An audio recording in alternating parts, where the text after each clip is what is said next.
Alors, les différentes phases du cycle menstruel. Euh, pour faire très très simple, le cycle menstruel, il va se décomposer en 4 phases. Euh, mais maintenant, ces phases, elles ne vont pas avoir la même durée.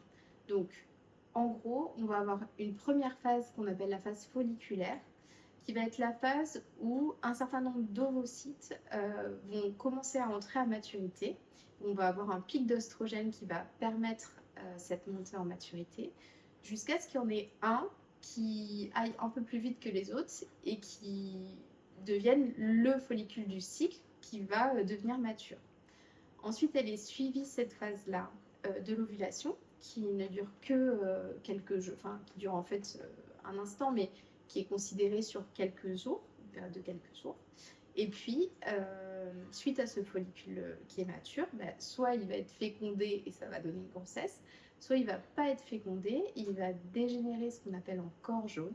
Ça va être du coup la dernière phase du cycle qui va correspondre en gros aux 2 dernières semaines du cycle, qui va s'appeler la phase lutéale. Et la petite subtilité, pourquoi on parle de 4 phases dans le cycle menstruel, c'est que notre première phase folliculaire, en fait, le début de cette phase-là correspond au même moment que le premier jour des règles. Et donc, on va avoir notre phase de menstruation, nos règles vont arriver, qui vont être du coup au tout début de cette phase-là et qui vont durer quelques jours. Les règles, qu'est-ce que c'est?